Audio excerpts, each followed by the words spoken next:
Double-sided. All right, good evening and welcome to tonight's meeting of the Lunenburg Select Board. Today is Tuesday, April 2nd. Please stand for the Pledge of Allegiance. I pledge allegiance to the flag of the United States of America and to the republic for which it stands, one nation, under God, indivisible, with liberty and justice for all. In accordance with the requirements of the open meeting law, please be advised that this meeting is being recorded and broadcast live over the Lunenburg Public Access channel, on Facebook Live on the Public Access Facebook page, and will be uploaded to the Lunenburg Access YouTube channel after the meeting. The agenda lists all the topics which may be discussed at the meeting and are those reasonably anticipated by the chair. Votes may be taken as a result of these discussions. Not all items listed may in fact be discussed, and other items not listed may also be brought up for discussion to the extent permitted by the open meeting law. We're to begin this evening with public comments from the board. Do we have any public comments this evening from the board? Hearing none. Do we have any public comments from the public? Mr. Passios and then Ms. Brzezowski.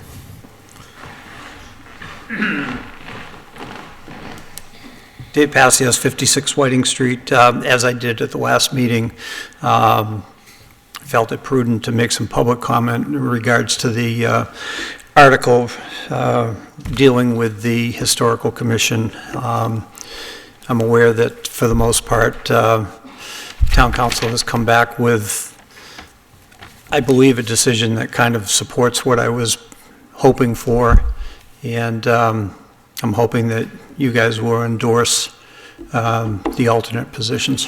Thank you. Thank you, Mr. Passios.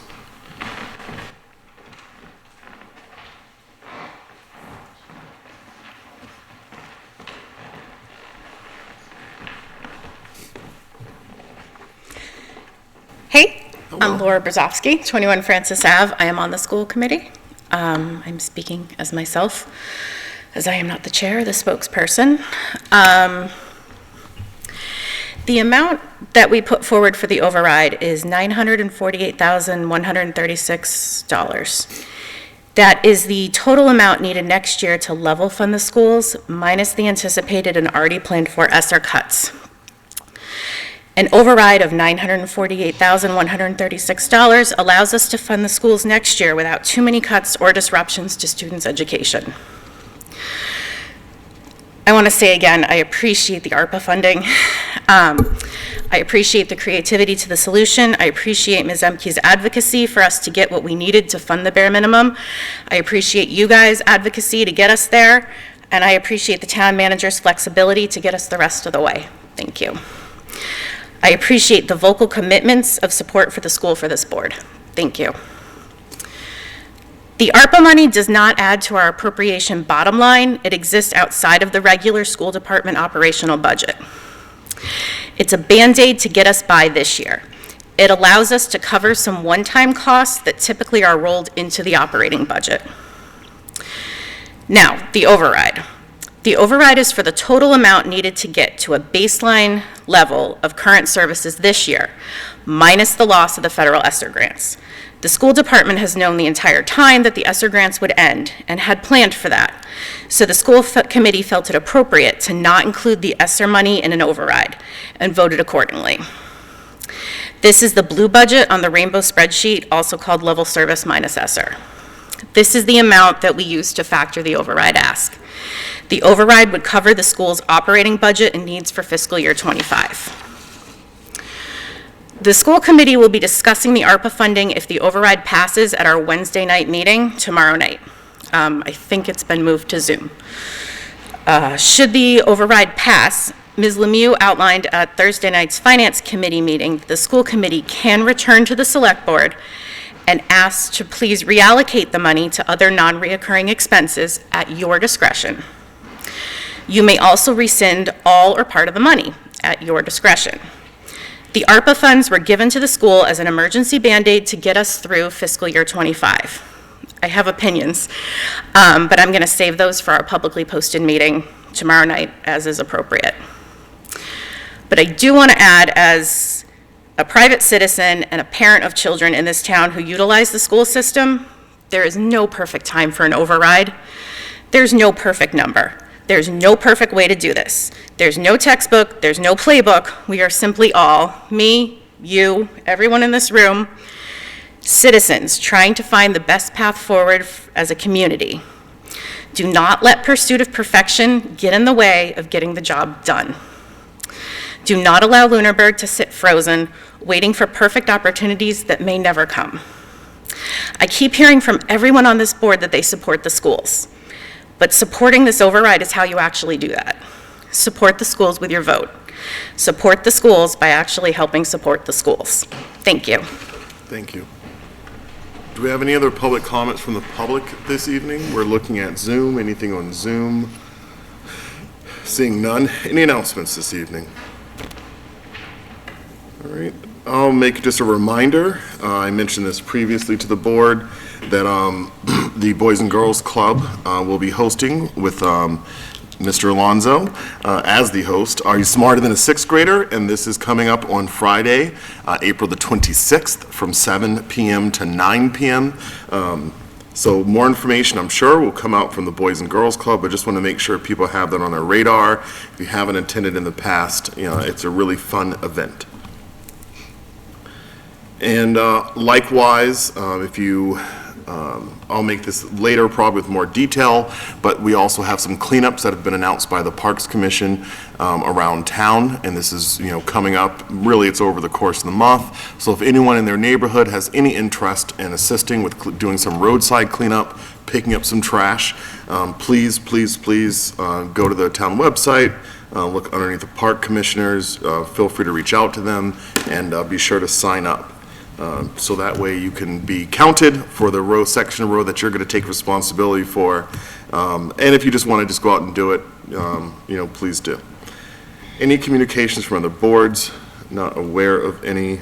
I did want to, if I can go back to announcements. Sure. This was put out on social media and the town website about the fourth quarter tax bills. I'll just read the notice.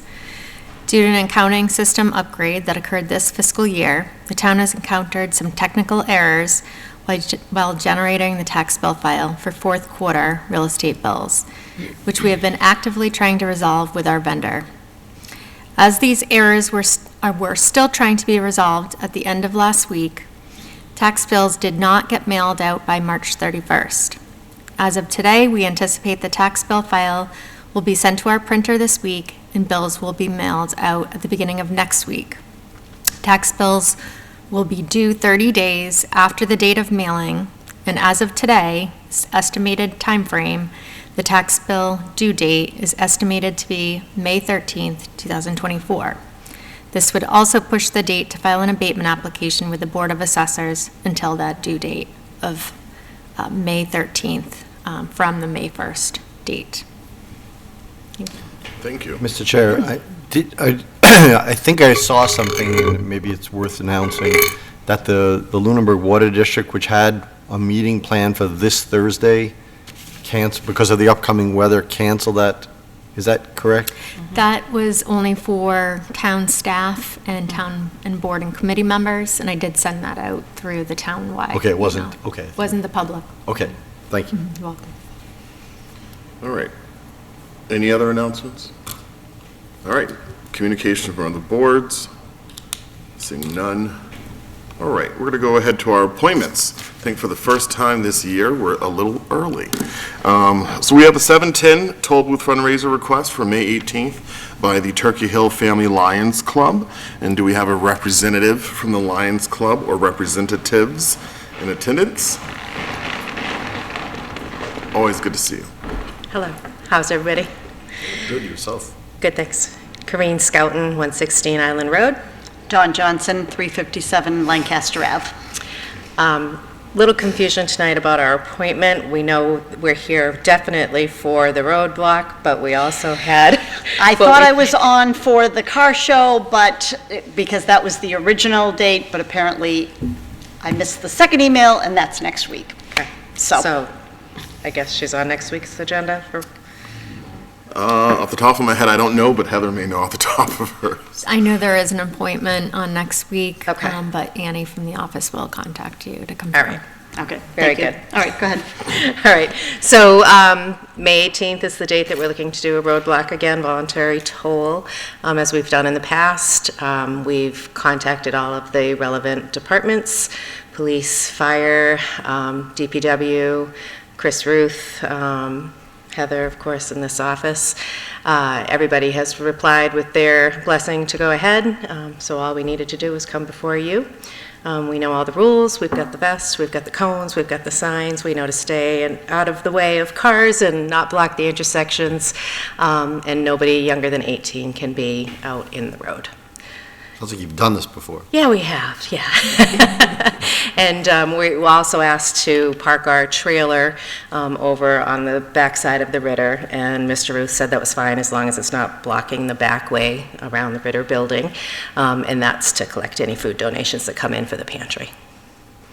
So we are here to ask for your Just blessing. town center? Yes, just town center, yep. Okay, any questions, comments related to the request? I have a comment. May 18th is Election Day. You Yes, should it get a is. lot of traffic through That town was the center, so plan. good on you. We Hope you have purposely good weather. avoided town meeting day so that everybody will go to town meeting. Oh, thank you. Yes. All right, is there a motion? I would move that we approve the toll booth fundraiser request for May 18th by the Turkey Hill Family Lions Club as presented. Second. Any additional discussion? All right, all in favor, please say aye. Aye. Those opposed, no. Congratulations, we'll make sure we get all this stuff signed, and you should be good to go. Thank you, and we'll Thank see you you. next week. Yep. Thank you. Nice to see you, Caesar, welcome back. Thank you. So next on our agenda, we have two. One is a public hearing, so we do need to wait till that time. And then the other is a change of manager that's usually posted similar to a public hearing. And so we need to wait for that time. So we're going to look further down the agenda and come back to those appointments. Interviews, appointments, reappointments, and resignations. And the town manager has a request for us this evening, so we'll go to the town manager. Just one moment. Ahead of my schedule. I'm going to come to the town manager report after that. I'm asking the board to ratify the appointment of Stephanie Dondero tonight. And this is for the position of the part-time administrative assistant for the Conservation Department. And Stephanie comes to Lunenburg with over 10 years of municipal experience, in addition to private employment and administrative-related experience. She has experience with Munis and OpenGov, which is our online permitting software, both of which are used by the Conservation Department, so this will be a huge asset to that department right off the bat. And Stephanie will be asset in this way to the department, but as well as her previous municipal experience and her organizational skills, professionalism, and everything that she's bringing to the table from her prior work experience. Her references spoke to her organizational skills, her personality, and calm demeanor, as well as professionalism. So we're looking forward to bringing Stephanie on board, and the Conservation Commission Chair and Vice Chair were also notified of this, been in communication with them as we've had a lot of turnover in that office, making sure the staff is supported well. Okay, thank you for that. And I know that we've had several presentations from Conservation Commission related to the importance of the different staff roles. Are there any questions of the town manager related to this request to ratify? When could she start? Next Tuesday. Any additional questions or comments? Is there a motion? I move to ratify the town manager's appointment of Conservation Administrative Assistant Stephanie Dondero. Second. All right, any additional discussion? All right, all in favor, please say aye. Aye. I didn't catch your vote on that, Renee. Aye. Oh, I'm sorry. And those opposed, no. All right, the motion passes. All right, so please congratulate Stephanie on our behalf. We certainly look forward to meeting with her at some point when we stop by the office, and look forward to her coming on the team. So do we. Thank you. So we're going to go next to the town manager report, to the town manager. Okay. Start with meetings, events, and other announcements. The annual town meeting is Saturday, May 4th at 9 a.m. at the Middle School High School Auditorium, and the annual town election is Saturday, May 18th, 7 a.m. to 5 p.m. at the T.C. Passios Building. For board, committee, and commission vacancies, there is one vacancy on the Architectural Preservation District Commission, one vacancy on the Council on Aging, 2 associate vacancies on the Green Communities Committee, 1 member-at-large vacancy on the Open Space Committee, and 1 vacancy on the Personnel Committee. Anyone interested in any of these positions can find the volunteer application form on the town website, complete it, and return it to the Select Board's office. If you have any questions on the roles and responsibilities of the position, please contact our office at 978-582-4130, extension 144.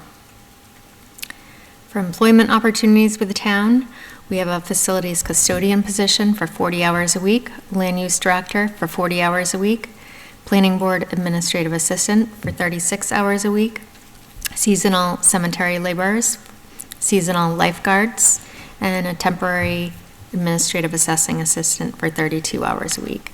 Information on each of these positions can be found on the website under job opportunities. For bids and RFPs, we received 8 responses to the invitation for bids for the Flat Hill Culvert Project on March 27th, and the bids are currently being reviewed. The invitation for bids for cleaning services for town buildings is being withdrawn, as we are able to extend our contract terms with the current cleaning company until April 2025 under the same terms. The request for proposals for data collection services for the assessing department for cyclical inspections for fiscal 25 through fiscal 27 are due April 8th. An update on municipal aggregation contract. I worked with our energy broker to secure the rate for the municipal aggregation electricity supply contract, and that rate will be 12.939 cents per kilowatt hour for 24 months with First Point Power, and that will commence in November of 2024. There were 2 bidders, Constellation and First Point. First Point's pricing was the lowest across the possible terms of 12, 18, and 24 months. And the reason behind only 2 suppliers is those the only 2 that bid on aggregations that are set up to serve the Unitil territory. Update on 925 Mass Ave, which is one of my annual goals. Last Thursday, we had a meeting with Mass Development, BSC Group, Joe McLaughlin of Beta Group, that has been our environmental consultant, the facilities director, and I, to review possible conceptual plans for 925 Mass Ave. The 2 options were maintaining the same footprint of the building if it were to be a renovation, and the other option would be new construction. We discussed the limitations of this parcel, including space for parking, and that since this is in the village district, this would require a 2- or 3-story building. The next step will be for Mass Development and BSC Group to have an internal working meeting with myself, the building commissioner, the conservation administrator, the facilities director, the interim land use director, the planning board chair, and the APDC chairman to review any items that would need to be addressed during the permitting process for any changes to this parcel. We are trying to schedule that meeting for next week. In other related news to this parcel, Joe McLaughlin reported that the EPA has approved additional work to be done this year, and this will include installing 1 more monitoring well and a couple of rounds of groundwater sampling. Joe believes this puts the town in a good position to sell the property. He thinks the results will be better now than the initial groundwater sampling results. Since the tanks and asphalt in the area in question have been removed and has been raining a lot this year, the groundwater contamination levels should be lower. All right, thank you. Are there any questions to the town manager related to the town manager report? Okay, hearing none, we're going to go to our first public hearing at 7:20, and I will ask the clerk if he will read the public hearing notice, or at least the first half of it, before you get to all the Zoom stuff. The Lunenburg Select Board will hold a public hearing on Tuesday, April 2nd, 2024 at 7:20 PM in Town Hall, 17 Main Street, second floor, Lunenburg, to hear and discuss Board of Registrars' vote relative to early in-person voting and vote to opt out of early voting by mail for local elections.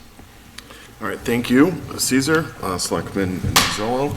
So the request before the town, if we look in our drive, so there's, as we discussed last week, and they did provide, or 2 weeks ago, I believe it was, and the registrars did provide us some clarification.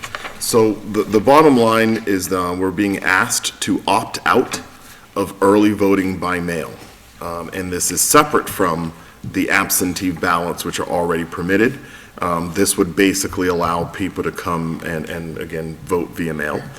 And the second one doesn't really require an action, but it is simply, it's more of an advisory that in order to opt in to early in-person voting, that there would need to be at least 2 registrars that recommend it, and then the select board has to vote to also authorize it.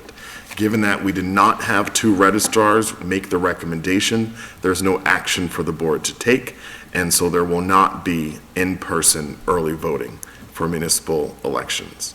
So the request in front of us again is to opt out of voting by mail early. So last year we did have in-person early voting, right? Yes, we had both. Do we know why they didn't vote to recommend that this year? I don't think it was. That wasn't for a local election, the early voting last year, or was it? We did have early voting. For the municipal election? Yeah, people could go to the clerk's office and vote. Or the fall election? No, for the municipal Okay. election in May. There was no explanation Okay. given with the letter. that they Just provided. wondering, because I just remember a lot of people used that and asked me specifically about in-person voting, early voting, and voting by mail. So, I know that it's important to a lot of people because people have lives and aren't always available on election day or that week of. So, I just want to understand why they're making these recommendations. They did say absentee voting in the office is available during regular office hours. So is that separate? Yes. Yeah, absentee voting is different. Yeah. So, Okay. So these were, as I recall, these were in part kind of pandemic related. Right. And I don't know if the law itself preceded the pandemic, but as I understood it, it was to provide people a socially distanced and safer way to conduct an election by providing more opportunity to vote prior to actual election day. So I misunderstood then absentee voting versus early in-person voting. So that would basically be having like the polling location open separately Right. from election day. Essentially, Okay. and sometimes they set up upstairs if it was on a Friday. Okay. here. Well, thank you for that clarification. So I know that we don't have anyone from the registrars here with us. Are there any comments, thoughts before we make a motion? All right. You were getting ready to say something. I mean, I'll speak to the issue. I mean, I just, my thinking is that I don't have, I'm inclined, I mean, I'm not strongly in favor or against here, but I am slightly more inclined to allow as many opportunities for voting as possible. And so that is my inclination on this. So I don't know if that sparks any discussion with. I think it will. And I just want to clarify again, for absentee voting, that's available to anyone with, doesn't matter why, that they want to vote early, or does it? Usually it's because they're not going to be available on election day. Right, But I'm not saying that you have to like You're gonna have provide any kind COVID of or letter or- something, right, yeah. okay. You have to show your. So that makes me travel. feel a little better about this, but, I'm on the same page with Mr. Franco here, So I don't know how I feel about it. I'd like to hear how other members feel, specifically about like voting by mail. Just looking it up, we voted to allow this, or not us, but the state did. That was a bipartisan effort. 36 states and DC allow no excuse mail-in voting. So I also am inclined to allow for as many options for local elections and people to participate in them. but Are there any other thoughts on this? I'm perfectly fine with the request as stated in the public hearing notice. So am I. Yep, me too. Okay, is there a motion? I move that we vote to opt out of early voting by mail for local elections and the same for early in-person voting, as requested. Second. Any additional discussion? All right. As many as are in favor, please say aye. Aye. Those opposed, no. no. The motion passes. Okay. We are going to hold tight for our 7:30. And let's see, what else can we hit? We don't have any Doesn't look like warrants there's really today. anything for us to do. Let's see if there's, let's go through, and no minutes, warrants, any action items? All right, let's do some committee reports. Any committee reports? The Finance Committee held their public hearing of the warrant articles last Thursday. Even outlasted me. I could only get till 11:10, and I think it lasted past 11:30. They will have another meeting this Thursday, I think, to go over their Finance Committee report for the town warrant. And the Board of Assessors met last night, and one of the they talked about the tax bills going out, as the town manager has already said this evening. They also, they also talked about their warrant article about reducing the age requirement and also increasing the exemption. And I guess in research, there are some other exemptions and some other parameters that have not been adopted, or not been adopted clearly, that they are trying to remedy before town meeting. But they are still going forward with the two items, the two parameters that I just mentioned, reducing the age from 70 to 65 to qualify for the exemption, and the maximum from $750 to $1,000.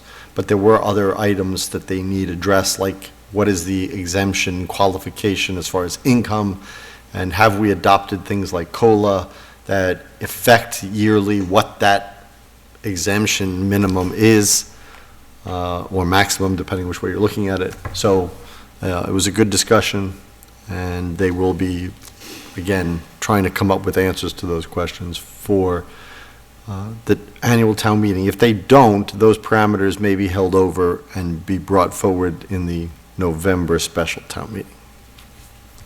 I can add on to that if there's an appropriate time, which we can discuss later as well under the warrant articles. I met with the new principal assessor and the interim slash Rena Sweezy, who's staying on until the end of May, about this, and I met with the chair of the Board of Assessors twice today and spoke with town council on this.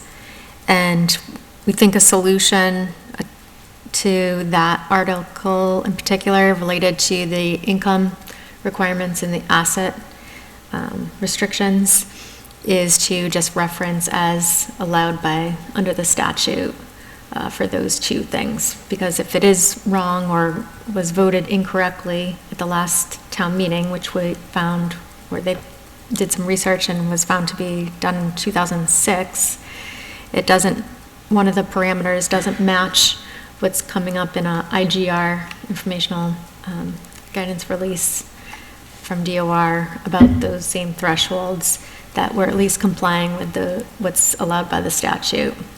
Because it doesn't seem that a COLA is allowed under 41C. There's a different chapter under 59, it's 41D, that it would be allowed to adjust via, for a COLA. So. And that's all I have. Planning board didn't meet yesterday. Now that I'm back in person and available during the day, I'll start going to the MMPO Montechusett Metropolitan Planning Organization for normal people at home who don't know all these acronyms, in MART. Also, I was invited to participate in a task force on road fatalities and just transit related safety. So I guess if there's no opposition to that, I guess I can see what that is about. And I think their first meeting is going to be sometime this month in April. Is that through MART? I think it's formed separately, but they're getting people that are associated with it, so. If you are willing to do it, I am all for it. Okay. Also, that's it, yeah. To do the study, not to be a statistics. Thank you for the clarification. Yes, yeah, just want to make sure. Like most of you, I've been to so many meetings over the last couple of weeks, I forget which boards and committees I actually liaise to, but I don't believe any that I liaise to met in the last week, so I don't have any reports. I don't know. I have one. Stormwater Task Force met last week. And Bill Bernard presented a first draft of what he imagined as being the cost for setting up a stormwater utility.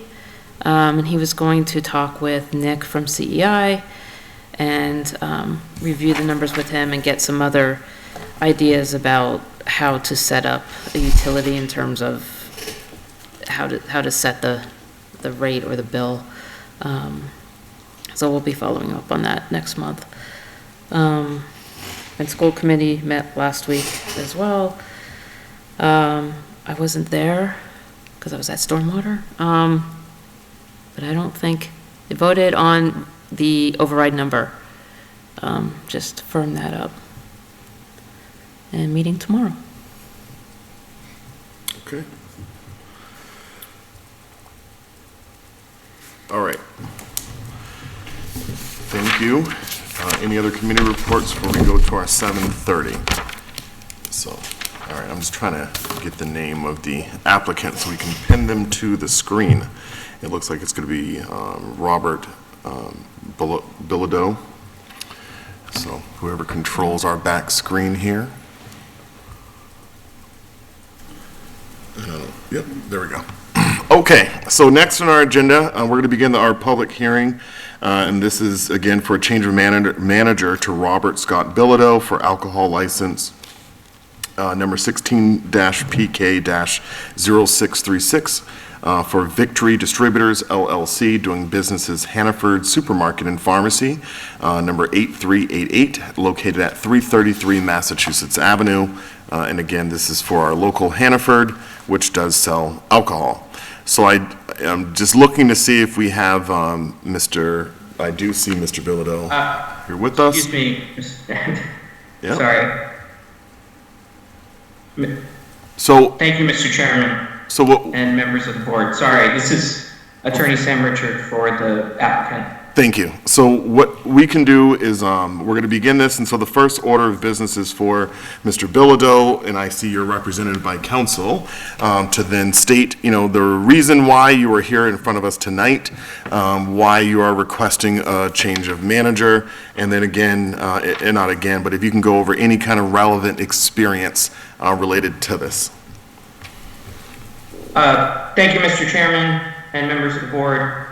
Attorney Sam Richard on behalf of Hannaford's Supermarket, here to request the board grant Hannaford's application for a change of manager. With me tonight is the proposed manager, Robert Scott Bilodeau. Mr. Bilodeau is a resident of Leominster, Massachusetts. He is a U.S. citizen and is familiar with the rules and regulations related to the sale of alcoholic beverages. He has worked in the field for 40 years, 20 of which under the umbrella of Hannaford's, and dating back another 20 with Victory, the store that merged with Hannaford's about 20 years ago. He has extensive managerial experience, having been a manager for 6 years, including a prior Hannaford's that was licensed to sell alcohol. That store experienced no violations during his tenure, and Hannaford's respectfully requests the board to approve its application to change the manager of its license to Robert Scott Bilodeau. Thank you. All right, so before we can proceed here, we have in our notes that as of last Friday, that we had an outstanding sewer bill for the location in Lunenburg. And I'll just double check, it was a third quarter sewer bill in the amount of $3,000 with the additional charges for it being late in the amount of $3,434.09. Was this satisfied today or yesterday? Want me to answer that, Sam? Speaking of Mr. Richards. Go ahead, Scott. Yeah, sorry. If you can hear me, this is the first time hearing about this, so I would say that it was not satisfied today or yesterday, that I'm aware of. Okay. All right. So normally in this process, all outstanding bills, taxes, everything owed to the town or town-related departments need to be paid in full prior to us acting on a request such as this. But we can probably make this, we will still proceed with any questions the board may have, although we may, I'll discuss with my colleagues what the next steps are. Would you mind just giving a little bit of, Mr. Richards noted that you previously worked in other Hannafords. Would you mind just explaining which ones they were? In which you were a manager supervising the sale of alcohol? Yeah, as a store manager, I worked at the Lowell Mass store, Hudson, New Hampshire store. That store did sell alcohol. And in the Lancaster Street store in Leominster, and now currently in Lunenburg. Okay. I think from previous conversations, we're all aware of Hannaford's alcohol training program, in which all cashiers and baggers are trained. You don't allow people under 18 to process the sale, in which alcohol is a component. We know that you guys rigidly card just about everyone who looks like they're under 40, and those of us who look like we are over 40. So it's pretty straightforward. Are there any questions from the board related to how Hannaford will go about managing under the new manager alcohol sales? I don't. Okay. So the next question I think in front of us is, what do we continue this public hearing to a later date? Do we make a licensing approval that is contingent? What's in the board's pleasure? Does anybody have any payment history of Hannaford's? Is this an anomaly that they owe this money? I mean, they've been at that property since I've been here, I think, in town for like 30 years. So. I'm unaware of any history of past due months. And I don't know that, I don't even know what I mean, let's just take the hypothetical. If we don't approve this right now, if they don't have a manager right now, I don't even know what that does to their license unless we're willing to not continue their license until they pay this. I mean, I'd rather they paid it pretty quickly. I would say that publicly, but I'll get this paid tomorrow. Especially if it's going to impact the ability to sell alcohol. I'm sure that's when I worked at Hannaford, alcohol sales were a significant portion of the revenue stream. But that, of course, was 20-something years ago. Well, what I would recommend to the board is that we would approve this, and we would ask that by the end of this week, they show payment of this and let us know. Yeah, we can review it next week's meeting. Yep. Confirm that they've paid. Is there a motion to that effect? So moved. Any additional discussion? So it should be pretty clear. You have to second? Wait, second. Thank you. So if you can understand us in the room, what we're saying is that there was just a motion to approve the license contingent basically upon you providing proof of payment by the end of this week. And then we will continue the public hearing to next week is to confirm that was done, but we will make the motion today, just in case next week we need to state that it wasn't paid and then pursue something else then. But we're trusting that this will be taken care of. We have a motion and a second. Any additional discussion? But just to clarify, we're not doing anything with the license, so we're just Correct. accepting the change of manager. Correct. Yes. With that one change in what you said, yes, that is the motion. All right, as many as are in favor, please say aye. Aye. Those opposed, no. So the change of manager is approved. Again, contingent upon successful demonstrating proof of payment for the outstanding sewer bill by the end of the week. This could be your first act as manager. He's getting that paid. Thank you, Mr. Chairman. Thank you, members of the board. Thank you. Thank you for your time. Thank you very much. All right.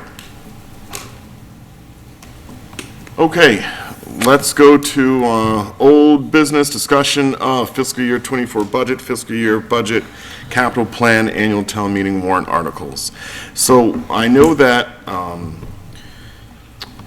we've all had some time to consider the override question. I think that many of us have taken the opportunity to provide right statements or make some notes for ourselves. So before we begin the process of going through outstanding warrant articles and final votes on recommendations, I would ask for the board at this time, if they're so inclined, to provide any statements related to upcoming vote recommendations, specifically related to the override, but it can also be broad to anything.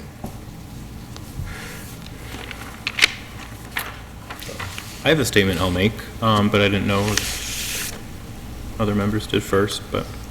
The order doesn't matter. Okay. So, mine is in the form of a written statement, because I still am not good at just getting up here and speaking what's on my mind in an organized way, so bear with me.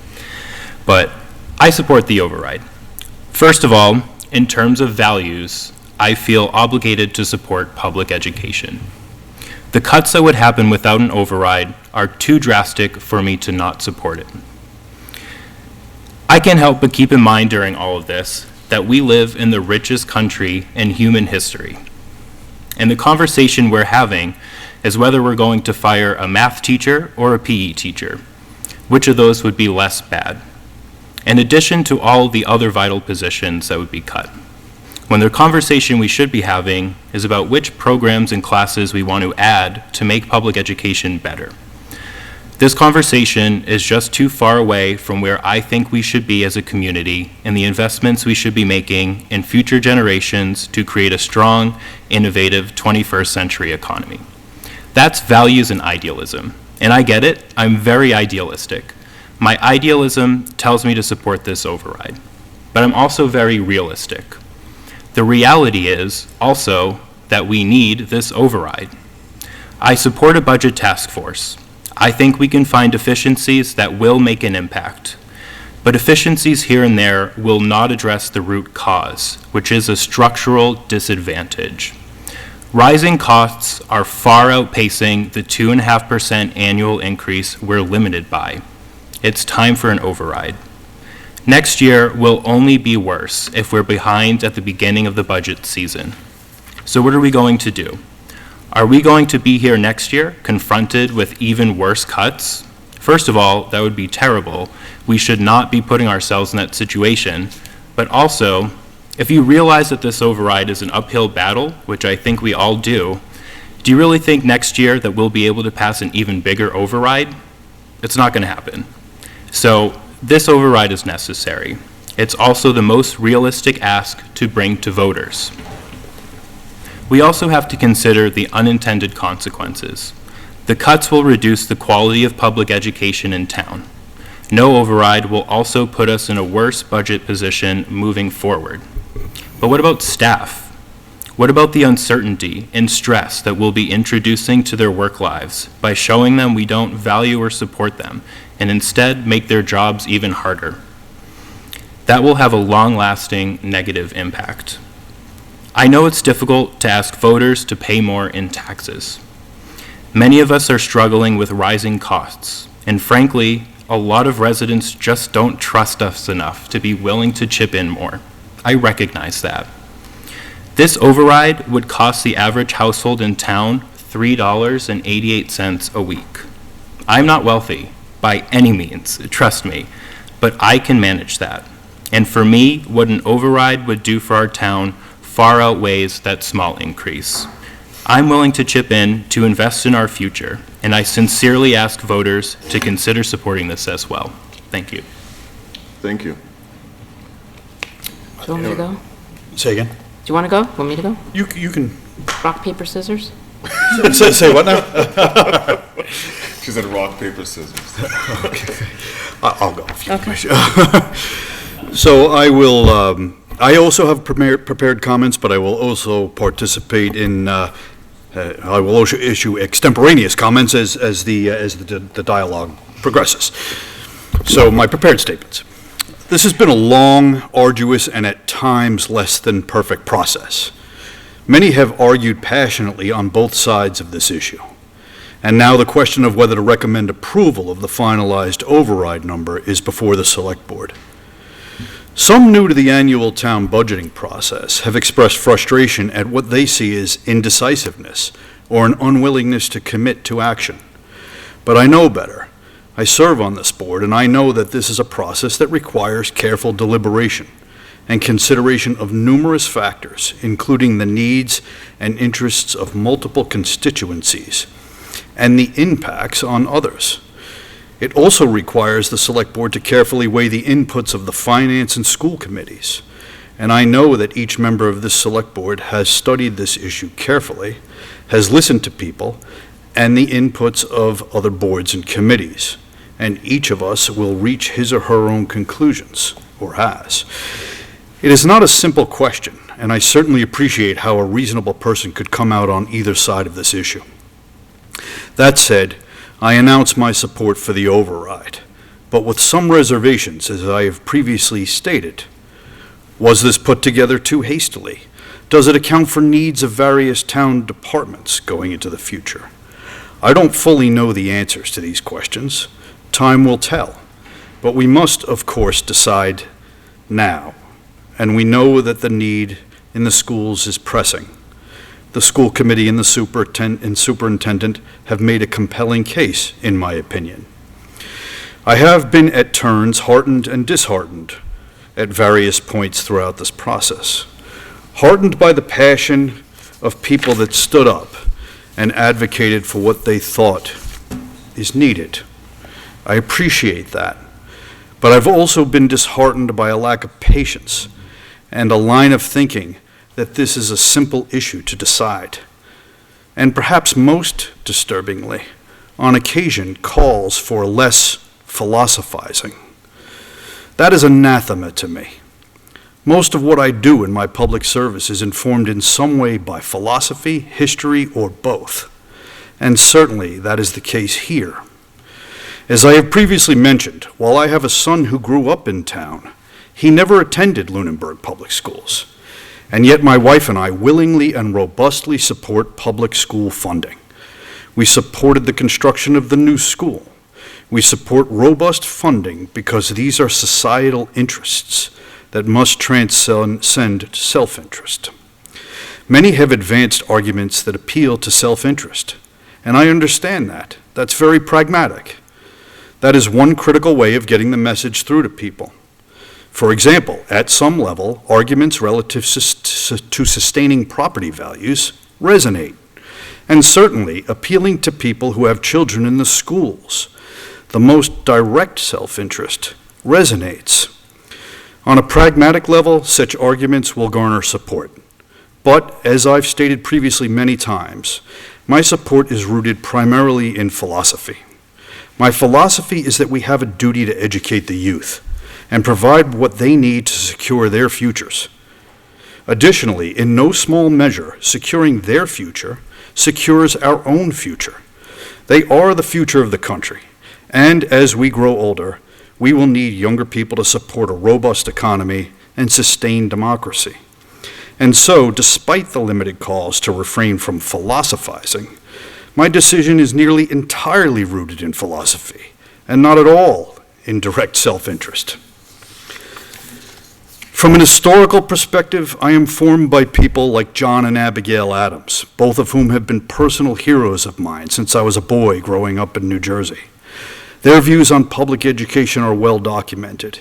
It is no accident that in Massachusetts there exists a college scholarship program named after John and Abigail Adams. It is aptly named, precisely because of their belief in public education. And so, while I am not going to be hypercritical about the reasons why people might support the override, I would ask those for whom current self-interest is paramount, that in the future, when you don't have children in the schools, you find it within you to continue to support public education. Yes, on more overarching philosophical grounds. I make the same plea to those in the general public who do not currently have children in the schools. You and I are identically situated in this regard. In order for this effort to succeed, those in support must appeal to a broader audience than those who presently have children in the schools, and those who see the indirect benefit to property values. Such appeals are necessary, but possibly not sufficient. In short, there must be appeals to philosophy and values. That's the only way to achieve a unified coalition to support the override. There must be appeals to the greater good. It may well not succeed otherwise. The voting bloc just might not be there. And so, while philosophy may seem abstract or removed from the practical, I argue quite the contrary. Very pragmatically, appeals must be made to that kind of thinking in order to generate adequate support. At some level, the common good must transcend self-interest, and to my mind, public education is on such a level of common good. Thank you, Mr. Franco. Okay, so I've written a number of points. I'll start by saying I myself haven't decided how I'm going to vote come town meeting and at the ballot box. I have gone back and forth over this for weeks. I think I changed my mind 3 times on the drive over here tonight. It's not black and white to me. I'll lay out some of the pros and cons and then add some details of why I think it's not black and white. So the pros of the override are that the school gets the level service minus ESSER budget. That means it restores 10.3 FTEs that were cut in the needs-based budget, and also increases or restores some supply lines. The cons are, we don't know if it's going to be enough to carry beyond a year. I've said more than once, I think it's short-sighted. I worry that there's going to be another override as early as next year. If inflation stays like it is, Prop 2.5, we know it can't keep pace. Will an override pass 2 years in a row? 2 small ones, a small one, a big one big one, 2 big ones? I don't know. Nobody knows.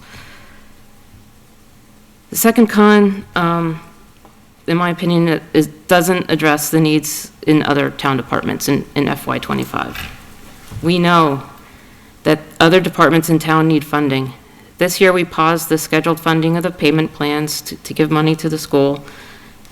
And for the second year in a row, we paused the police department's 10-year staffing plan.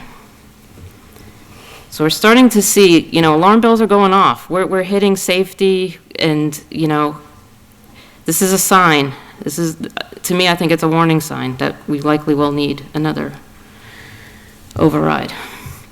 People say, well, why didn't the town come forward with a number? Well, there wasn't time. If we would do so, it would be so irresponsible because we'd be making up a number. The way towns have done this, and I brought a prop. Here's Westford's Budget Task Force report. 101 pages. This is double-sided. They started in the spring, spent 5 months. This is the most comprehensive one I've seen. I've looked at Acton. Everyone has formed a task force. They call it different things. Financial task force, TRICOM committee, these cross-town committee task force to look at overrides and efficiencies, and they spend anywhere from 5 months to a year to do it. Now, while I think we should look for efficiencies, I think it was Mr. Menard that said at the public hearing, the idea that we're going to come up with efficiencies, $1 million worth of efficiencies, that's not going to happen. It doesn't mean we shouldn't try. 5-digit, 6-digit, anything, right?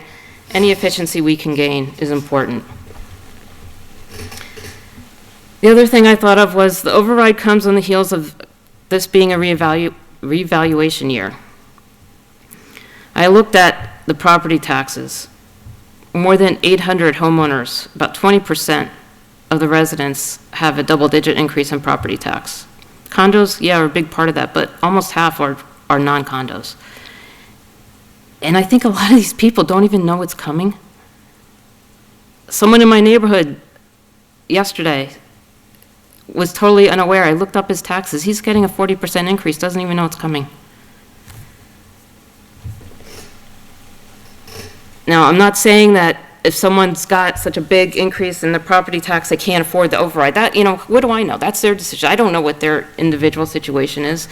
But just knowing that, it just, you know, makes me worry. The last thing is the override amount is larger than I expected. I think a lot of people know I spent a lot of energy and time trying to get to that needs-based budget. And I expressed two reasons for doing that. One was to get the schools a doable budget for a year in case the override didn't pass. The second reason was to get the override to the lowest number that we could to reduce the burden on the taxpayer.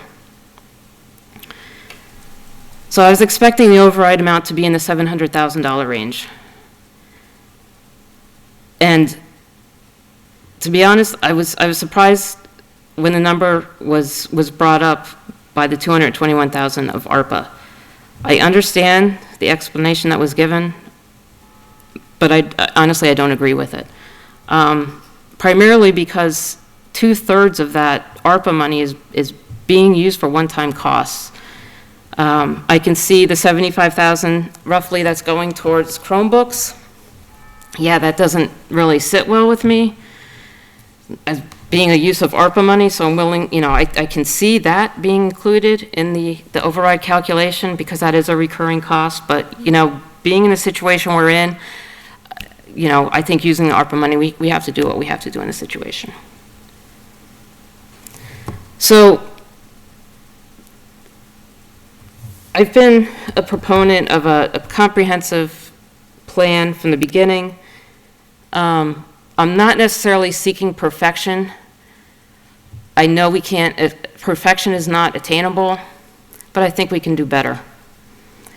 I don't know if we could pass an override this year, come back again next year. Nobody knows. It's a total guess. I'm not even going to say if I think the override is going to pass this year or not, because I don't know. If inflation stays like it is, I really feel like this is not enough to carry us for a few years. I Googled inflation 2025 because my dad told me he heard that it was going to go down. I didn't believe him, so I Googled it myself. And I did find a number of citations, more saying that, projecting that the inflation rate was going to go down after this year. Now, I'm not saying I would bet on that. I mean, you know, we're not even good at predicting the weather. So, you know, these are predictions, but I thought it was interesting. No one's predicting the other way. Maybe it's just wishful thinking. I don't know. I tend to be a pessimist, so I don't believe them. But if it were to go down, maybe this override would be enough. There's a lot of ifs, a lot of ifs. So if you can't tell, I'm still wrestling with this in my own mind. I think it's far from a black and white situation. Mr. Chair, can I just add some background information real quick regarding inflation? I wrote this down just in case it came up. So in 2021, the inflation rate was at 7%. In 2022, it was at 6.5%. 2023 was at 2.7%, and so far this year, it's at 2.3%. So it has gone down, and hopefully this override will just be a adjustment to account for the inflation that hopefully is behind us. So I just wanted to point that out. Thank you. You done? Sure. I don't want to talk you out of it, I just wanted to know.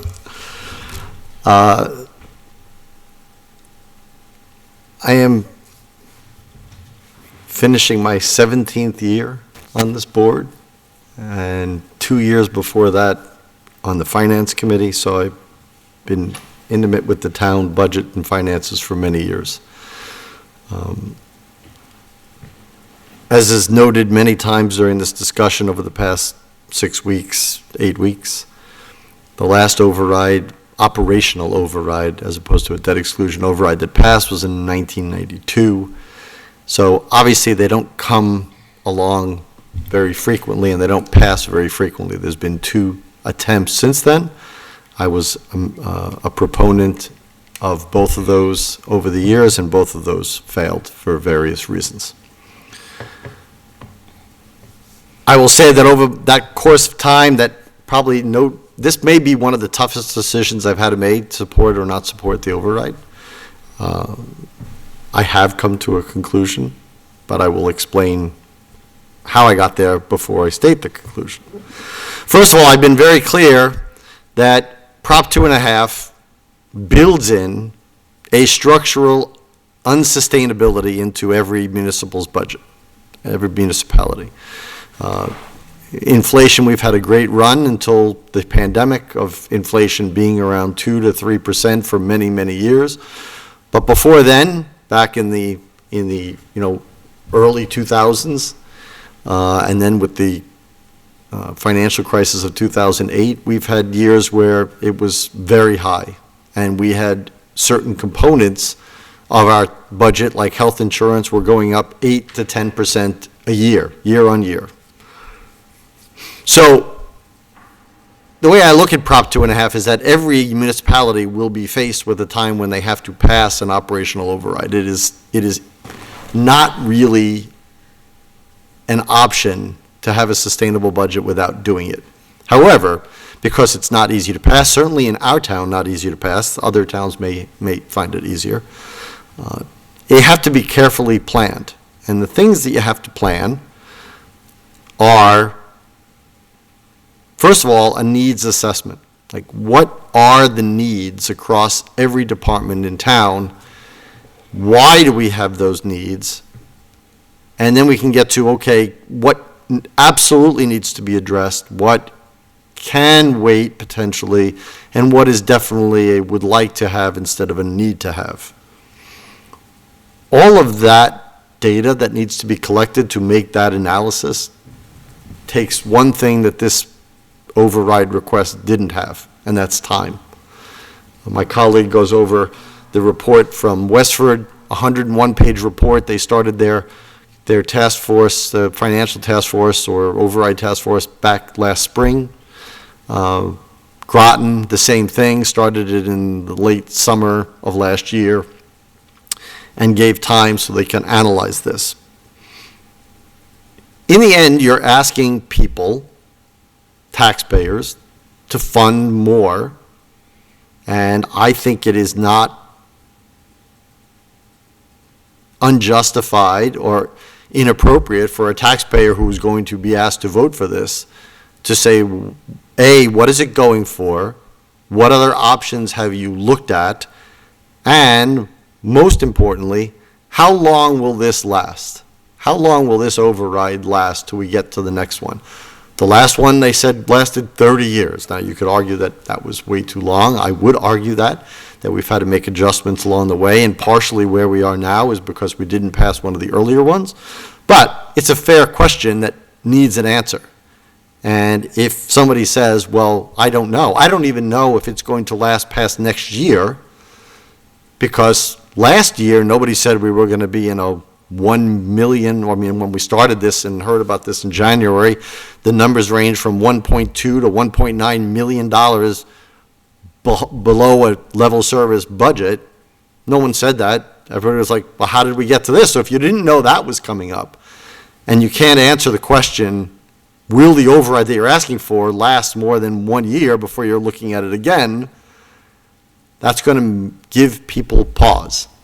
And that is one of the biggest problems I have with where we are now. I am a full supporter of Member Emke's task force, just like the other towns did once this came forward. I was not the one who pitched it. She certainly gets all the credit for that, but I am certainly a big supporter of that. That would be what would needed. To address the fact of some of my colleagues and some people who were supporting in the other meetings that, I want to be sure that I support public education. I would be hard-pressed to find people even who would vote against the override who wouldn't say that they are for public education. I don't think the question is, are our residents for public education? I think the question is, A, can they personally afford it? Or B, are the people that we're giving money to good stewards of the money? That's probably a higher bar question.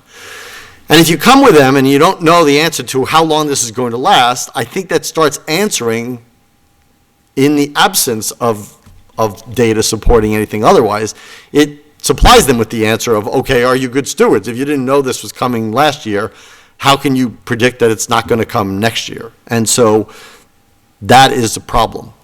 On the other side of the token, because it's hard to come by and hard to get these passed, certainly getting two passed, if we don't have enough, is another problem.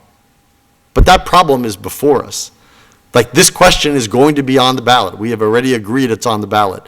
So whether it passes or fails, to pass another one or to launch another one, regardless of reason, even makes it, in my estimation, and with historical reference, even less likely to pass.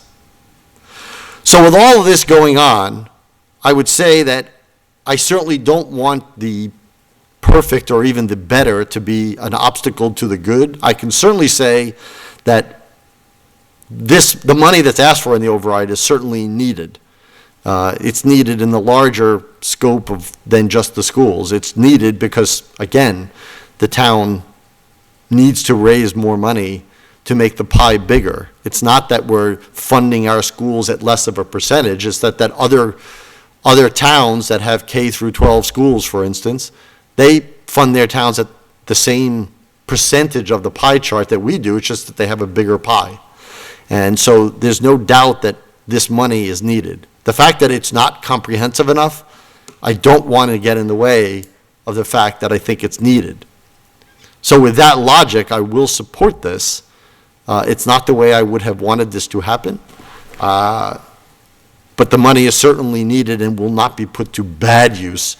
It just may be insufficient, and that is unfortunate, because then I think we have really going to the well a second time would be not really an option. I mean, obviously the option of putting on the ballot is always there, but to reasonably expect it to be passed would not be there. So for all those reasons, I will support the current override with that background. Thank you, Mr. Alonso. Sure. I just want to say that this is not an easy issue, and everything that Ms. Emke and Mr. Alonso said has been a major concern of mine as well. A major fear of mine is that we have a pressing need for it, and that's why mainly I'm supporting it. But this was done on a very short runway, and I am concerned that if it passes, it's not going to be sufficient, and that's going to cause problems in the future. And so, like I said, I support it, but with the reservations stated. I have a prepared statement, and I will read it and try not to deviate too much. In 2019, when I became a member of this board, I anticipated many things within the realm of a town executive body. But all things dealing with public education is not my forte and is not under the purview of the select board. I have no relevant experience or specialized education in administering a school system, and I am neither skilled nor trained to work in a school or serve as a member of the school committee. I deduce that I am in the same position as the overwhelming majority of taxpayers and residents. So I have taken seriously my duty to provide a recommendation on the warrant that advises or recommends to others how to vote at town meeting on the override. After many conversations, meetings, and careful deliberation, I have not moved enough from my initial reaction to this request and will vote to recommend disapproval of an override. Although I will not be at town meeting, I will vote against this request at the ballot. Nonetheless, I believe that the elected members of the school committee, superintendent, and parents have clearly articulated the need for additional funds and the negative impacts on the school system and children should this override fail. While it won't necessarily be a parade of horribles, it will be a tough go. Several educators or administrators will be laid off, and services will be reduced. As such, many parents and teachers are legitimately concerned about whether the school department will be able to deliver the quality of education that they expect to help ensure that children in town have the best opportunity to succeed in life. I believe that everyone supports the education of children, and everyone values and depends on public education. I have said previously and repeatedly that I am a graduate of Lunenburg High School and that I credit the Lunenburg school system with providing a high enough foundation for me to build off of successfully. And I want our town to continue to invest in the education of children for generations to come. Government requires all of us to balance competing interests, and for me, this override is not about values, it is about money. This override is not asking the public at large for any theoretical or philosophical contribution to what we think the school department should be doing. It is simply asking me and every other taxpayer to provide somewhere between $175 and $200 a year forever on top of the already expected annual tax increase. Our town will need to borrow money to fix and build buildings, and at some point in the near future, an override may be necessary. Health insurance, trash collection, utility costs exceed the 2.5% the town is able to raise. Our employees can't keep up with inflation if tax collection doesn't approach historic and astronomical inflation. At some point soon, there will be a reckoning. But I and many other taxpayers would prefer to see an effort that considers consolidating resources across departments and looks for efficiencies in IT, human resources, landscaping services, snow removal, and facility maintenance prior to contributing more money to our local government beyond what it is allowed to take. Each and every day, kids learn in a collaborative learning environment. The Department of Elementary and Secondary Education requires our schools to teach students to value multiple perspectives and build connections. And they say that through education, children will, quote, find joy in learning, pursue their interests, and use innovative thinking to approach opportunities and solve challenges, including those previously unseen. So I need us collectively to take the same approach to this concern before I can support a greater contribution from the fruits of my labor beyond what is otherwise expected.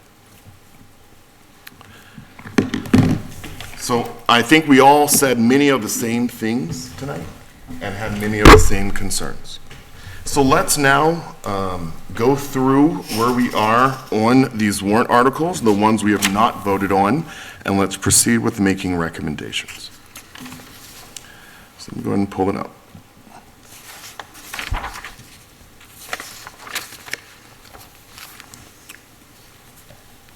All right, so we're going to look at the draft booklet, and we'll go in order there. Is that what you recommend? Yes. And start at D. All right. All right. Did we change the order yet from last week? The order has remained the same. Okay. There's changes within the warrant. So we're going to go through the ones we have not voted on. D, to see if the town will vote to raise and appropriate or transfer from available funds a sum of money for payment of prior year expenses or take any other action relative thereto. Do we have that dollar amount? We do not, so I would recommend that one be deferred. I recommend for the board to defer. Second. Any additional discussion? All in favor, please say aye. Aye. Those opposed, no. The board is deferring D. E, to see if the town will vote to raise and appropriate, borrow, or transfer from available funds a sum of money for the fiscal year 25 capital plan as appearing in the capital planning committee report, take any other action relative thereto. I know that we do have those numbers. We do not. This is the budget adjustment article for Got the it. current year, so we do not have those at this time. So I'd recommend that one be Move that we deferred. defer to town meeting? Second. All right, I have a question. So the Finance Committee was able to recommend approval without having that number. Do They you have an deferred. estimate? They deferred. They deferred. Is deferred. Am I looking at the wrong one? Yeah.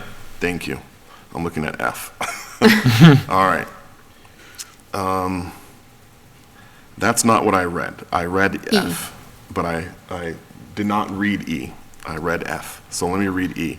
To see if the town will vote to transfer from available funds all sums of money necessary to amend the amounts voted for the town's fiscal year 24 budget under Article 7 of the May 6th, 2023 annual town meeting and Article 1 of the November 14th, 2023 special town meeting, or take any other action relative thereto. We have a motion and a second to defer. Any additional discussion? All in favor, please say aye. Aye. Those opposed, no. We are deferring. F. So this is related to the capital plan. Also, like, we have a dollar amount for the Yes. capital. Would you just remind the board what that amount is? $1,317,119.98.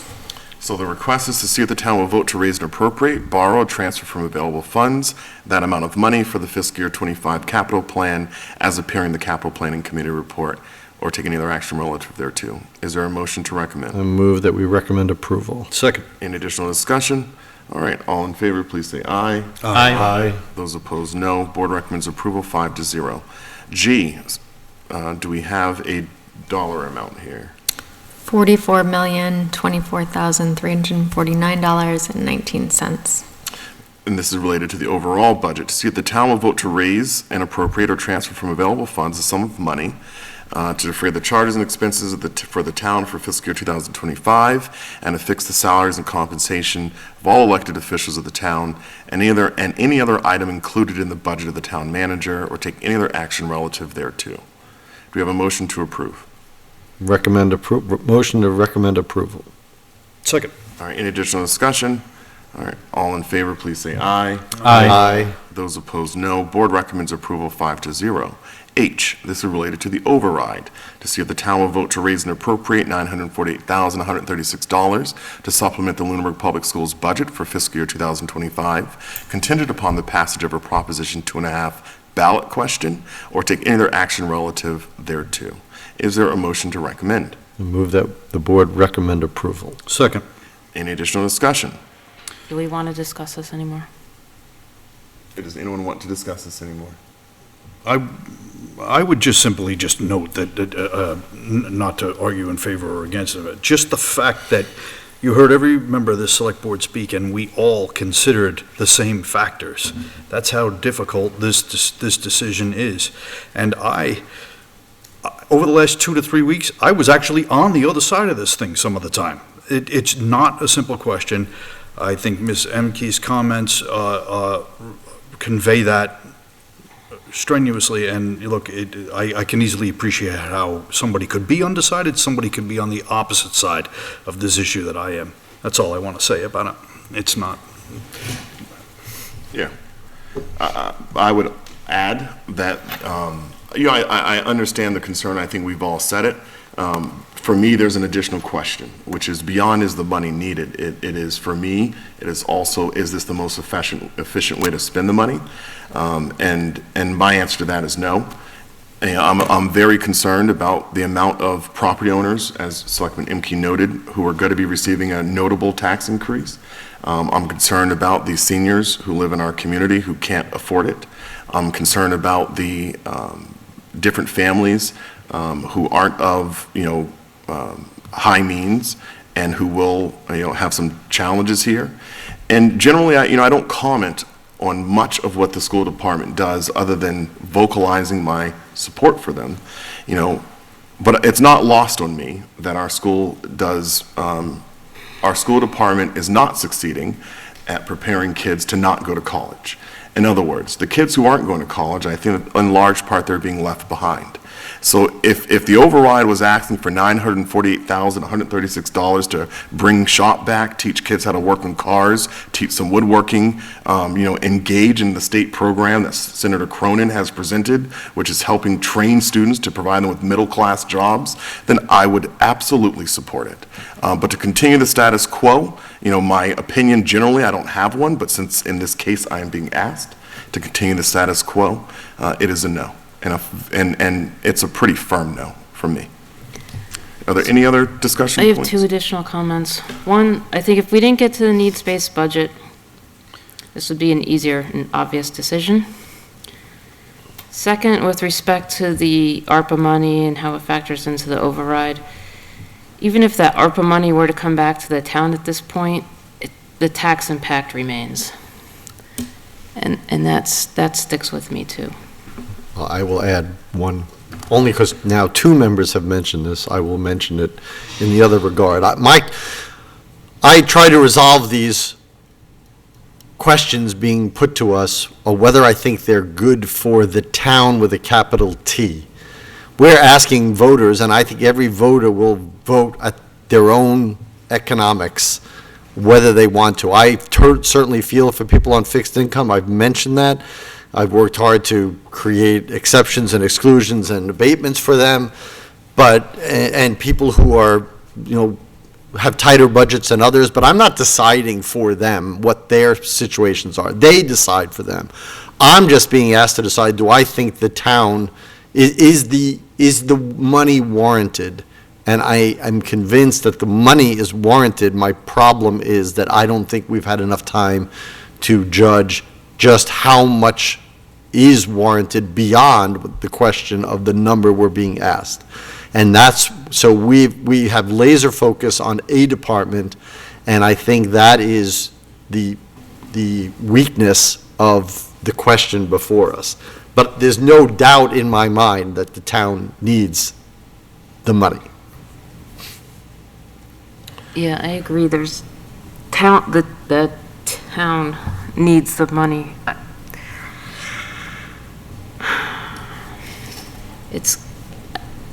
Don't know if it's enough, and are we gonna get a second shot on goal? I don't know. We have a motion and a second to recommend approval. Any other discussion? All right, all in favor, please say aye. Aye. Those opposed, no. No. No. The motion, the select board recommends approval 3-2. Aye. This is to see if the town will vote to amend the Code of Lunenburg, Chapter 70, entitled Salary Admin. I'm not going to read the whole thing. We already did this one. Yeah, that's right, thanks. J, thank you. This is to see if the town, this is also related to the salary admin plan. This is the amounts. And do you have an update from the town manager on the amounts? I know we have a grid. Yes, the board was provided the impact grids previously and the information related to this article. The total cost, including enterprise employees for fiscal _24, was $101,458.69. Excluding enterprise employees, it's $771.61. For fiscal '25, the total cost, including enterprise employees, is $125,764.36, and excluding enterprise employees, it's $110,948.87. This is one of the reasons that the budget had to be amended from my preliminary recommendation. All right. Mr. Chair, I would move that we recommend approval of Article J. Second. Any additional discussion? All right, all in favor, please say aye. Aye. Those opposed, no. Select board's unanimous in recommending approval. K, so there was a modification in this. This is the sick leave. So there was a modification to the underlined portion, the addition of the last sentence. So just to read it, so what this says is if an employee becomes a parent with or without giving birth, such as, or example being because the employee's spouse gives birth to a baby or the employee adopts a child. Employees may access up to 8 weeks, which is 40 days of sick leave. All other, and this is the addition, all other available accrued time, such as vacation and personal time, must be exhausted first. However, employees are able to retain up to 1 week of vacation or personal time for use during the fiscal year. And I did speak with the HR director, assistant town manager on this, so I will provide additional clarification. So one of the things and one of the questions we asked last week, was how does time accumulate? And the answer is, well, it accumulates monthly. However, it is deposited annually. So although that time may add up, it shows up and is available for use on July the 1st of every fiscal year. So there then becomes a disadvantage to an employee who happens to have a baby around the new fiscal year. Because if you had that child in, let's say, February, you may still have a week left of vacation on the books for you. You could burn through that week of vacation time, and then your other time is provided on July the 1st. But if you are that person who is on sick leave around end of June, beginning of January, let's say beginning of July, and you have a child somewhere around July 1st, you will have to burn through all of your vacation time and not have the opportunity to take a day off until the following year in July. And so what this change basically, or at least a vacation day. So what this change does is, and vacation time does not carry over from fiscal year to fiscal year. So what this change does is it accommodates that no matter when your child is born in the calendar year, that you will not be significantly disadvantaged by providing employees to retain up to 1 week of vacation time after exhausting all other time off. So I support the change. I think it's critical that, hey, I see, I don't have children. I've seen many of my friends have kids. We all know that to go a year without taking time off after your kid is really hard to ask. And if the staff accumulate the time, my preference would be that, we allow them to utilize the time. So I move to recommend approval of K. Second. Any additional discussion? Yes. Yeah. Oh, go ahead. So I have a question, first of all, to the point that the chair made about the change. I mean, yeah, nobody's at the disadvantage. It's a voluntary program, so you know the rules are the rules, and so I'm not worried about anybody being disadvantaged. What I am worried about is that the Finance Committee thought this has no direct financial impact, and I'm like, if a person decides to take 4 to 8 weeks of sick leave, I'm assuming that we need to potentially hire somebody to do their job if they take 4 weeks. So how could that have, I would ask through you, Mr. Chair, to the town manager, is this really have no direct financial impact? I think it would have an impact if we were Yeah, trying to so fill would I. that So would any position. reasonable person. So I'm not understanding, maybe, it was a long meeting in defense of the FinCom, so I just don't understand how this, I'd love to know what the impact is.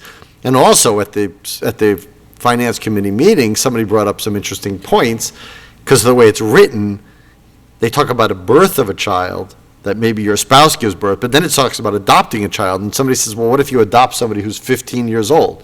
Do you still get to acclimate to them for 40 days? I mean, there are a lot of questions that are unknown here in this wording. I understand the intent, and I'm for the general intent, but I'd want this language to be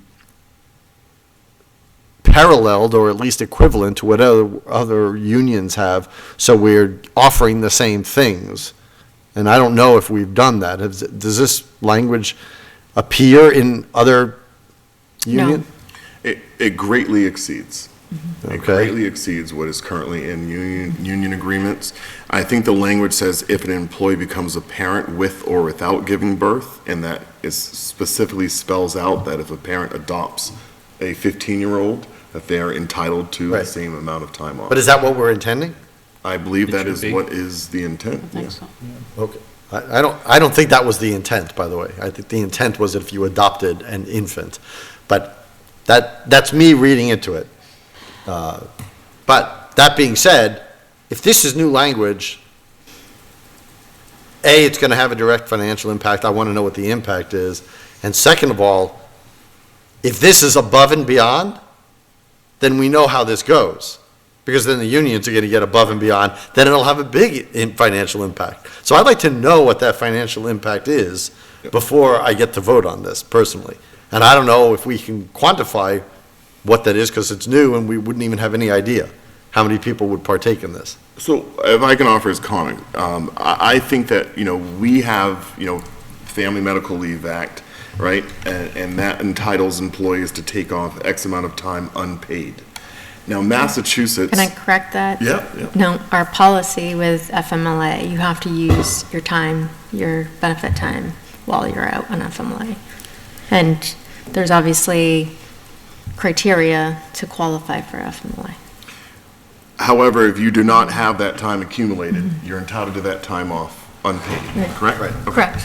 And so, you know, the other side of this is that Massachusetts recently has recognized that that becomes an unfair burden, that the families, you know, there are many families who cannot afford to go 12 weeks without pay. There are many families who, you know, may only have a week or two of sick time and cannot afford to go the time they need off without pay. And so the state has remedied this problem by creating Paid Family Medical Leave Act. And the issue is that municipalities are naturally excluded unless we opt in. So everyone in Massachusetts, minus people who work for municipalities, already has access to 8 weeks or plus of paid time off for the birth of a child and for a whole host of other reasons. But in our town, we've opted out of that, and we actually have on the books that they specifically cannot use sick time for the birth of a child. So not only are we at a far distance away from what the federal government and state have done, but we actually have a prohibition against using sick time for the purpose of a birth of a child. And so what this is doing is deleting that language and replacing it with an allowance that, to me, is consistent with the state law. It's not opting us in and therefore forcing us to incur the cost, but it's saying to an employee, if you have accumulated the time, because keep in mind, they can already take up to 12 weeks off anyway, whether or not they have the time accumulated or not. All this is doing is allowing them to be paid for a portion of that time. That is basically up to 8 weeks. So I don't have then a conflict with the law, because if someone tomorrow's out for 12 weeks, there's a financial impact on that, you know. But so for this isn't changing reality. This is just allowing the employee to get paid while they're out of work for a very specific reason. So I have enough information to make a recommendation tonight. But can I just make one other? Of course. For FMLA to qualify for that reason, there would need to be a medical reason. So, and I just want to clarify the amount of time you can take off. Right, so someone, if your spouse has, if me as an employee, my spouse had not a baby. Yes. If your husband had a baby. Yes. Then I wouldn't qualify for FMLA leave unless there was a medical where I was taking care of a family member with a medical need during that time. Does that make sense? It does. Okay. I mean, what this does is that it's adding in spouses and understanding that child rearing and having a child is not a one gender. But I want to just make the distinction between thing. FMLA and taking sick leave for this purpose. And all I'm saying It's not is that always going to overlap. if we're going to have discussions that, well, you know, we should look at efficiencies and everything, and we're not going to vote as a board, and people on this voted against an override, if you're going to do that, we are asked to be stewards of the town in a financial sense. I cannot do that if I don't know what the financial impact is. And it doesn't have no financial impact. I disagree with the finance committee, and so I cannot make a decision on this. But philosophically, if I'm going to use, you know, Mr. Franco's philosophy point of view, yeah, of course I'm for it. I think everybody should have all the things they want. They should be able to raise families, you know, regardless of all that. I'm for all that. But those things cost money, and people pay that money.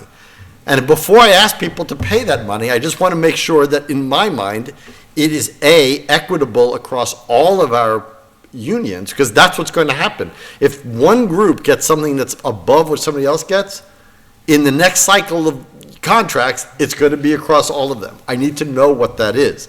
So whether I feel it's appropriate or not from a philosophy point of view, from a financial point of view, I have a fiduciary responsibility to the town in order to make a recommendation, which is what this question tonight is. And so I don't know that I have enough information to answer that question. So I'm okay with deferring. What I would say is we have to start somewhere. I mean, we don't do our contract negotiations all at the same time. They come out in you know, several multi-years. So we may not get to another contract for a couple different years. You know, but this provides an opportunity to set a baseline standard that we can then utilize when it comes to again, our contract negotiations. And again, just to be clear, that all this is doing is changing the current prohibition to allow employees to utilize the time they have already earned. Understood. And we wouldn't necessarily hire someone to, like a temp to fill in for those 8 weeks, Correct. right?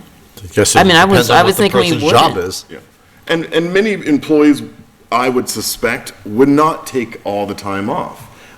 Especially if you're in a role where your job can't be easily backfilled, like a department head type role where you can't have an easy backfill, that you may make a personal decision that, hey, I only need 4 weeks, I only need 3 weeks, I only need 6, because all this work is building and waiting. But it gives people that flexibility to be paid in the event that they do need that time. So that raises an interesting question. Do these 8 weeks have to be consecutive? Because I know with PF, paid family medical leave, I had someone in my group, his wife had a baby, between the two of them, kind of interleave their 12 weeks of leave, because he didn't want to take 3-month chunk off of work. It would take him forever to, dig himself out. So they kind of did, 3 weeks, they alternated. This doesn't have to be 8 weeks, No, 40 I days think consecutive, right? Doesn't say It consecutive. doesn't say, and I think that there's an opportunity for, policies to further clarify what the bylaw allows for, to answer that question that maybe doesn't need to be in a bylaw, maybe a flexible answer, and to clarify by policy. But we have a request to defer here. I know that generally we go with one request to defer, we all defer. Are we all in agreement with deferring? Yes. Yeah. It's fine. All right. I move to defer. Second. Any additional discussion? All right, all in favor, please say aye. Aye. Those opposed, no. Passes. L, to see if the town will vote to raise. I think the next one is O. Thank you. Yeah. O, Yeah. this is to see if the town will vote and raise an appropriate, do we have a number here for the sewer enterprise? $1,712,419.87. See if the town will vote to raise and appropriate or transfer from available funds that amount of money to operate the sewer enterprise fund for fiscal year '25. Take any other action relative thereto. Recommend the board recommend approval? Second. Any additional discussion? All right, all in favor, please say aye. Aye. Those opposed, no. Motion passes. That was O. Next is Q. And we have a dollar amount for the solid waste. $500,000. And this is one of the ones that was amended well, on the budget side, it was amended in the omnibus budget, but this is the enterprise. We looked at revenues, anticipated revenues that we've had a history of, and so that has been increased, and we're supplementing that with $100,000 from retained earnings for a total of $500,000. Okay. All right. So we're on, I think, Q, correct? Yes. So to see if this town will vote to raise and appropriate or transfer from available funds $500,000 to operate the solid waste disposal program enterprise fund for fiscal year '25, or take any other action relative thereto. I move to recommend approval of Article Q. Second. Any additional discussion? All in favor, please say aye. Aye. Aye. Those opposed, no. Select Board's unanimous in recommending approval. R, do we have that number for the water? $45,000. See if the town will vote to raise and appropriate $45,000. Raise and appropriate or transfer from available funds $45,000 to operate the water enterprise fund for fiscal year '25. Or take any other action relative thereto. Recommend approval? Second. Any additional discussion? All in favor, please say aye. Aye. Those opposed, no. Select Board unanimous in recommending approval of Article R. S, and do we have the number for PEG? $180,843.03. Okay. See if the town will vote to raise and appropriate or transfer from available funds the amount of money the town manager's noted to fund the fiscal year '25 public educational government access enterprise operating and capital budgets, or take any other action relative thereto. Recommend approval? Second. Any additional discussion? All in favor, please say aye. Aye. Those opposed, no. Select Board's unanimous recommending approval of S. Next is U. This one, I wanted to bring to the board's attention that I would recommend removal of this article. After speaking with the chair of the board, and they are looking more into the different exemptions and the history of them. It's kind of convoluted. So at this point, we'd recommend removal of this article and take it up in the fall while they have time to research it more thoroughly. This is related to additional real estate exemptions for taxpayers.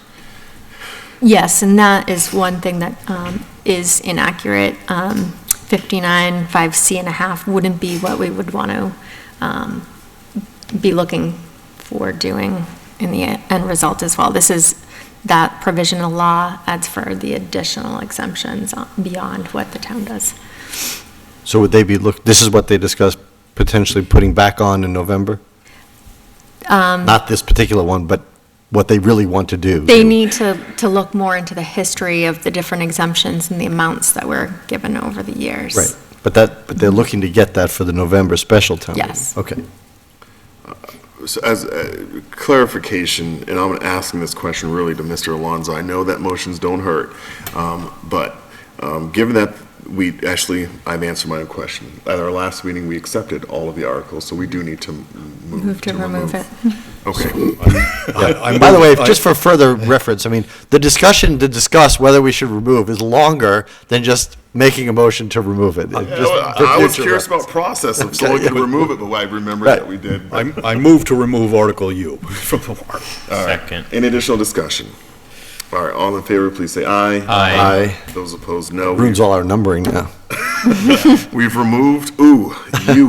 All right, V, to see if the town will vote, this is presented by the Board of Assessors, to see if the town will vote to amend the vote of Article 33 of the May 6th, 2006 annual town meeting to decrease the age of the exemption allowed by Mass General Law, Chapter 59, Section 541C, from age 70 to age 65, to amend the reimbursement amount up to 100% of the exemption, and further, to adjust the income and asset limits according to the statute, or take any other action relative thereto. I move to recommend approval of Article V. Second. Any additional discussion? This includes the two things, so that the reimbursement up to 100% goes from the 750 to 1,000? Correct. Okay, thank you, I just wanted to make sure. All right, we have a motion and a second, and this is again recommend approval of V. All in favor, please say aye. Aye. Those opposed, no. The board's unanimous in V. We, I believe, deferred on, we recommend approval of W. We let me get to And you're X. on- We did not vote on X. All right. So this is the, submitted by the Select Board related to Historical Commission powers and duties. Is there a motion to recommend? Well, first, is there language in here that includes alternate members? Since we've been talking a lot about that. No. Okay. That is in the packet. Where was, let's see. After reading town council's email, I will say that although I agree that it might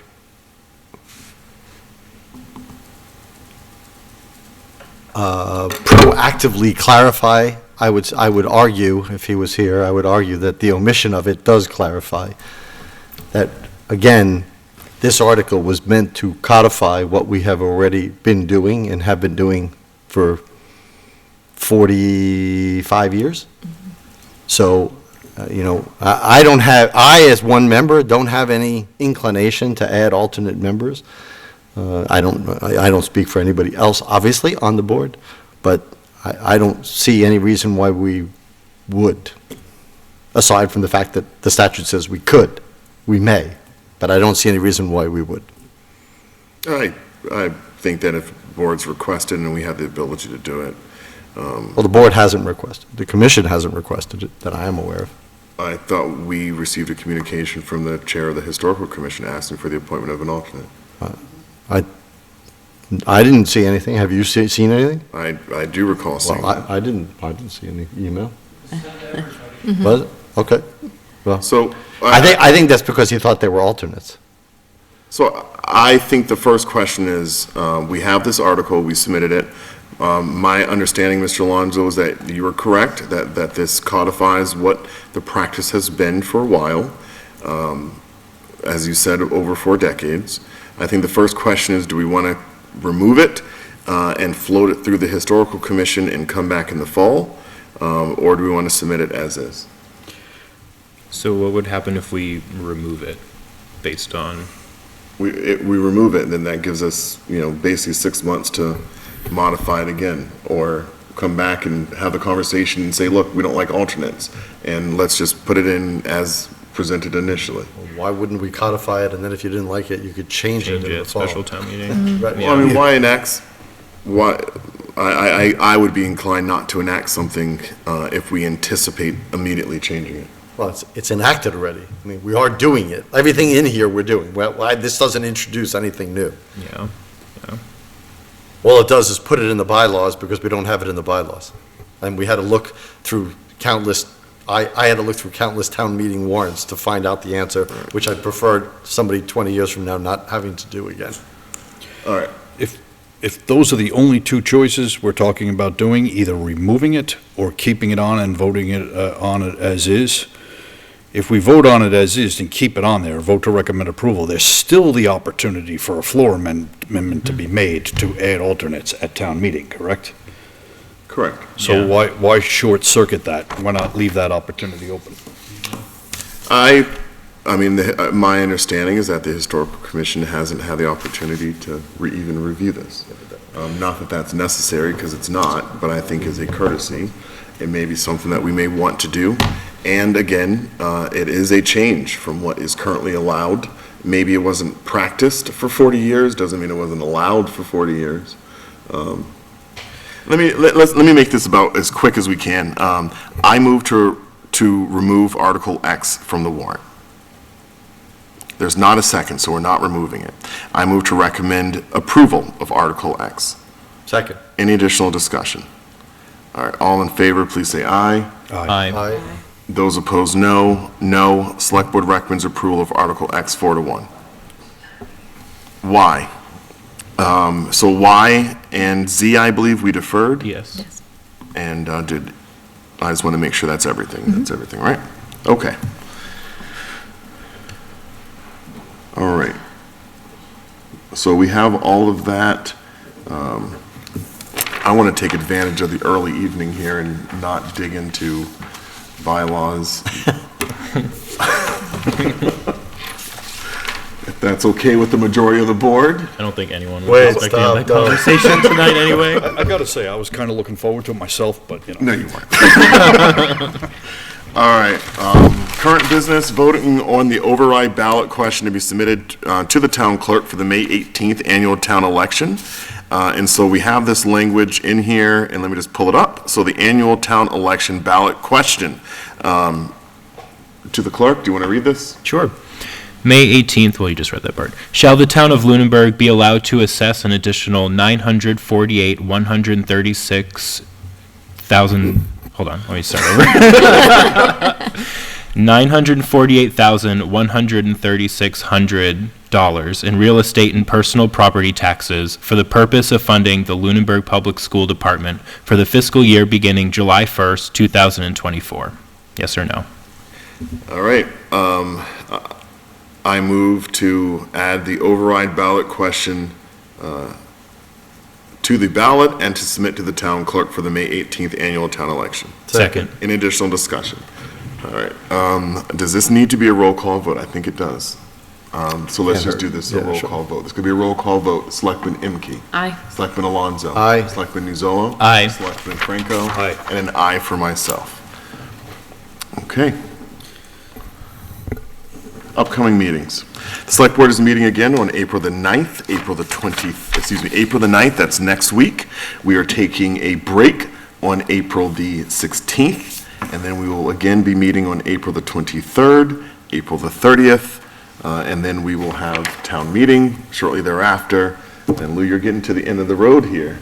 As a reminder, I recall that Mr. Alonso is not going to be available on the 9th. Uncertain, so I may not get here. I will be returning back from a trip on that day, and depending on, I'll be driving, so depending on traffic, I may get here, I may not. Okay. Any other members absent over the course of the next couple meetings? 23rd. 23rd, that's right, Selectman Imke. All right, and I've made the board aware that I will be absent for the first meeting in May. All right. Excellent. Public comments. Do I have any public comments this evening from the town manager? None, thank you. Any public comments from the board? Public is next, I guess. Oh, I'm sorry. Any public comments from the public? From the public. Mr. Passios. Dave Passios, 56 Whiting Street.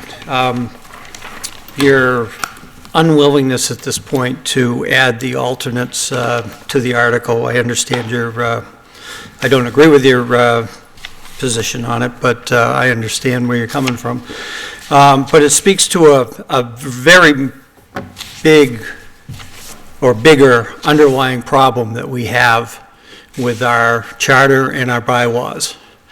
And that is, even though we just went through a bylaw review, last year, I believe it was? Within the last 2 years, definitely. There are things in there that bylaws have changed over the years, and to my knowledge, nobody's picked up on the fact that we accepted a bylaw that's now obsolete in Mass General Law, and that hasn't been vetted. We have that in place all over our bylaws and all over our charter. It's a mess. Every time we try to codify or try to sort out how we're supposed to be doing it, there's contradictions everywhere. So you didn't read the decision or the information that town council had for this issue this evening, but my understanding is that the alternates were added to the Mass General Law paragraph in 2014. So it's obvious nobody's looked at that since 2014 to compare it to what we accepted and what we have on our books. But I would, just to your point, I mean, that doesn't make it obsolete. As with the OPEB one, anything that gets changed doesn't, if they change it, if you adopted it under that level, it doesn't change. And the alternates in this case, they added in 2014, and it said you may, so it's not even a requirement. It's just a may. So I would agree with your point that the bylaw review did not happen thoroughly enough. I 100% agree with you. In this case, it wasn't obsolete. Like the way we adopted it is still legitimate, and the manner in which we did it is still legitimate, and it's still in force. It just, there were changes that offered us more options if we wanted to, but doesn't negate or void what we had in place. I agree. Okay. Thank you. Do you have any other public comments from the public? All right, any public comments from the board? I will say that I want to thank my colleagues for sharing their opinions on a very difficult decision, and I can certainly, respect all the positions they got to and for the reasons they got there. It has been, a long road. I'm sure it will continue to be a long road because we're still a month away from town meeting. I'm sure this is not going to go away, and I don't think the discussion is over. I think we'll hear it from other people, but I want to thank all my colleagues on this board for sharing that. Thank you. Likewise. Same here. Something, I know I say this often and much, that reasonable people disagree. And I've found that, the same people can hear the same information and come to different results. And I think that, as you said, Mr. Alonso, that, we all, I think, did a great job of consuming the information, looking for the information, digging into the details. And it's why we have multi-member boards, is because we can come to different results looking at the same thing. And when we find that we cannot reasonably disagree, it is often because someone is being unreasonable. And so it is good, I think, a function of this board for us to consider these types of things and come to different conclusions. I want to thank the board for all your work this evening. I want to thank the town manager, as always, for being here, and thank the public for tuning in to this week's version of the Lunenburg Select Board meeting. We, again, will be meeting next week on the 9th, and then we will not be meeting during school vacation week, April 16th. And again, we will resume meeting on April the 23rd. I move to adjourn. Second. Any additional discussion? All right, all in favor, please say aye. Aye. Those opposed, no. All right, the time is now 8:56, and the Select Board is adjourned. To those at home, have a wonderful evening, and we'll see you next week.